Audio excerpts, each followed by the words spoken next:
भैया। गुरुजी इतना माँ बाप को हम लोग को मारती है गुरुजी। आपको मारती है? हाँ गुरुजी, मैंने क्यों? 10 बार मार चुकी है गुरुजी। उसको माइक तो दे दो मेरी माँ। गुरुजी सुनिए ना, मैंने 10वीं तक हाथ नहीं उठाया महाराज। लड़की थी, मैंने उसे देख के सीखा था कि अपने माँ बाप को इतना ऐसे कर रही है, इसके माँ बाप इतना कुछ नहीं बोल रहे, तो शायद मेरे माँ बाप भी नहीं बोलेंगे। आप अपने से बड़ों का सम्मान करो। हाँ। कल को आपकी शादी होगी तो अपने पति को भी मारोगी क्या? हाँ? माँ बाप को सॉरी बोलो तुरंत। आज के बाद मैं अपने माँ बाप को कभी भी नहीं मारूंगी, दोनों के सामने। हाँ, अब नहीं मारना। घर जा ही नहीं सकते गुरुजी। पूछिए बच्चियों से, आज तक अनेक शराबी देखे होंगे लेकिन मेरे पति जैसा कोई नहीं। कैसा कैसा शराबी है? बहुत खतरनाक है, उसका शब्द ऐसा है कि कान से खून फेंक देगा। 22 साल का जीवन जी लिए हैं। क्या करते हैं बताओ? गुरुजी पुलिस थाना वकील सब कुछ होके थक गए। अरे ये वकील शराबी नहीं, वकील थाने मार से भी मानते हैं, ये खाया, लातों के पुलिस भूखे हैं, हाँ, लातों। सुनो, शराबी मानता किससे है? लातों से। गुरुजी लात भी खाया है लेकिन कहता है कि लात खिलवा के भी तो मेरे पास है ना, हम ही ना रखते हैं। सवेरे 10 लात मारो, शाम को 10 लात। आप नहीं, आप नहीं। हम ये कह रहे हैं कि ये बेटियां है ना, कराटे सिखाओ उनको, कल से कोचिंग डालो कराटे की, भेज उनको, मजबूत करो। और ये दोनों 10 ये मारे 10 वो मारे। राधे राधे गुरुजी। जी गुरुजी मेरा ये सवाल था कि जैसे मैं अपने ससुराल में किसी के पैर छूती हूँ तो मुझे मतलब चक्कर आ जाता है, मैं गिर जाती हूँ। पैर छूती हो तो चक्कर आ जाते हैं? हाँ, ऐसा तो नहीं बाकी वो बहाने में गिर जाती हो कि पाँव ना छूना पड़े। नहीं गुरुजी, जैसे ससुराल में मेरे कुछ लोग ड्रिंक करते हैं, वो सामने रहते हैं ना, तो मुझे मतलब देख के ही मैं गिर जाती हूँ उनको। गुरुजी सब बोलने लगते अगर हम नहीं छूते पैर की मतलब घमंडी है। हाँ हाँ बोल देना, ठीक है घमंडी, जा। हाँ, शराबियों के पाँव छुओगी तो तुम भी ना पीने लग जाना। नहीं गुरुजी, उनके गुण आ जाएंगे फिर। मैं तो दूर से ही देख के गिर जाती हूँ, पीना तो दूर। हाँ इसलिए गिर जाती हो आप। हाँ ठीक करती हो, ऐसे ही किया करो। ये अच्छा बहाना बताया, हम भी ऐसे ही सबको बताया करेंगे, गिर जाया करो।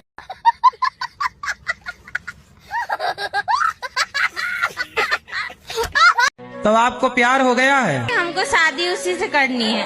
11 साल से प्यार चल रहा है आपका? जी गुरुजी। तो माँ तो मानने को तैयार नहीं है फिर? हम मम्मी का दिल नहीं दुखाते। तो एक ही स्कूल में पढ़ते थे क्या? जी।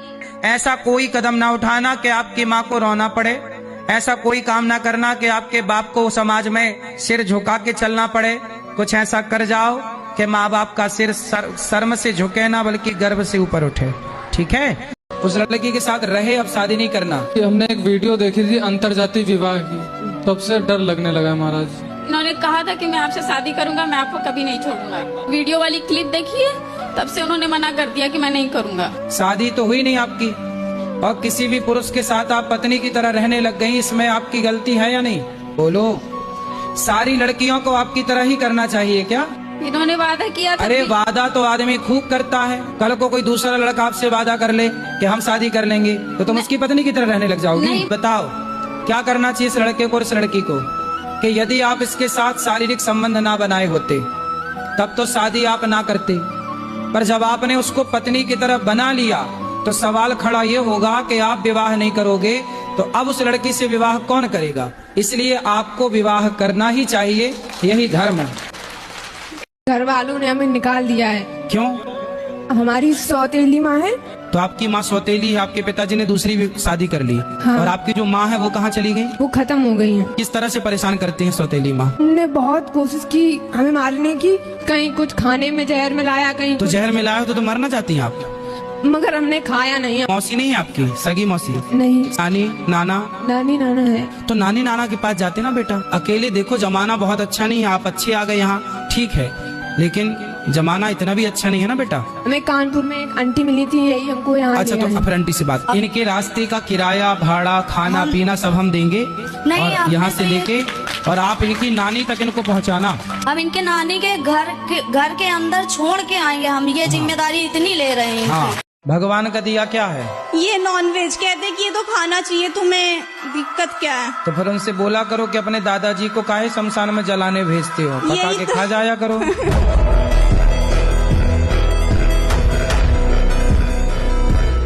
गुरुजी मेरे को ना गुस्सा बहुत आता है, ऐसा क्यों? गुस्सा आपको आता है, बताएं हम। नहीं, छोटी छोटी चीजों पे आ जाता है। जैसे किसी ने कुछ बोला है और मेरे को गुस्सा बहुत तेज आता है, फिर उसे कंट्रोल कैसे करना चाहिए? जब आपको गुस्सा आए तो आप अपनी उंगली उठाओ ना, इसे यहाँ रखो, चुप रहा करो।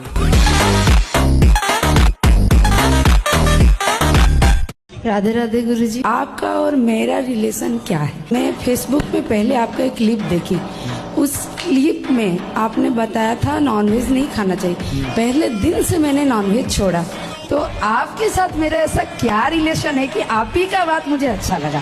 पिछले किसी जन्म में आप मेरी सगी बहन थी। 70 में क्या जोड़े कि 17 हो जाए? बिस्किट का मतलब क्या है? Biscuit kit. खेल लो हमारे संग कंचा, गिल्ली डंडा खेलोगे? राधे राधे गुरुजी। जी। मेरा 2 साल का बेटा है, मैं उसके लिए नाम डिसाइड नहीं कर पा रही हूँ, तो मेरी आपसे रिक्वेस्ट है कि आप उसके लिए कोई शुभ नाम बता दीजिए। तो 2 साल का हो गया, अभी क्या नाम से बुलाते हैं? अभी उसको प्यार से लड्डू लड्डू बोलते हैं। क्या बोले तूने? लड्डू? तो फिर उसे लड्डू गोपाल कह दो, गोपाल नाम रख दो। लड्डू है, गोपाल हो जाएगा, नाम गोपाल रख लो। You are a good question. गुरुजी बोलते हैं कि मतलब भगवान के नाम नहीं रखना चाहिए। अरे राम राम राम राम राम। कौन बोल रहा था? तो टॉनी रख लो, टॉनी, टॉमी रख लो। नो गुरुजी। फिर भगवान के नाम गोपाल तुम्हें अच्छा नहीं लगा तो टॉमी रख लो। शेरू। मैसेज में आई लव यू लिख के भेजा उसने कि नहीं आपको? नहीं। हैं? नहीं। भैया तो कह रही है भेजा था। मोबाइल में बात करती है दिन रात बात करती। क्या बात करती है? लिखती रहती है, मैसेज में भेजती है, लिखती है खराब बातें। आप जैसी भोली भाली लड़कियां इन लड़कों के चक्कर में पड़ती हैं, फिर लड़के लोग क्या करते हैं? च्युइंगम खाई हो? हाँ। च्युइंगम खाने के बाद क्या करती हो? चबा के फेंक देते हैं। ऐसे ये दुनिया के लोग तुम्हें भी चबा के फेंक देंगे। जो तुमसे कहते हैं ना कि हम आई लव यू, तुमसे प्यार करते हैं, ये केवल तुम्हें चबाने के लिए आई लव यू बोल रहे हैं। ये कोई प्यार व्यार नहीं है। और ये लड़के कोई आपसे प्यार नहीं करते, आपके शरीर से प्यार है।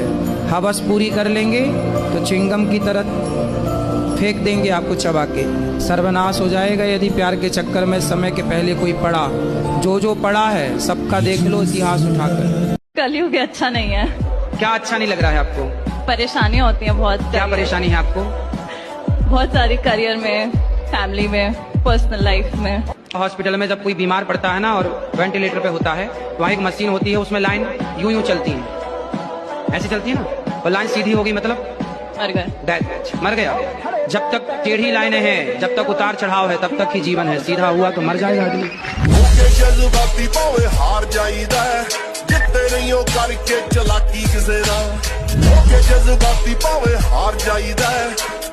कैसे लड़ाई हो गई शादी वाले दिन? ये रसगुल्ला खिलाते मैं खाती नहीं हूँ, बस इसी पे हो गई। तो फिर उसकी 22 साल तक चली? पहले दिन हो गई थी। तो इन्होंने आपको रसगुल्ला खिलाया तो आप खा लेती ना, क्या दिक्कत थी? नहीं खाती मीठा। अरे मीठा नहीं खाती, पहली बार पति खिला रहा तो खा लेती आप। नहीं। इतनी जिद्दी क्यों? फिर आपने इनको रसगुल्ला खिलाया कि नहीं? खिलाया था। इन्होंने खाया? हाँ। देखो पति कितने बढ़िया है, आपकी बात से सहमत है। मतलब आपके पति अच्छे हैं? अच्छे तो हैं। आपकी तरफ से लड़ाई हुई है? हाँ। अब नहीं लड़ना। बच्चों को समझा दो सर।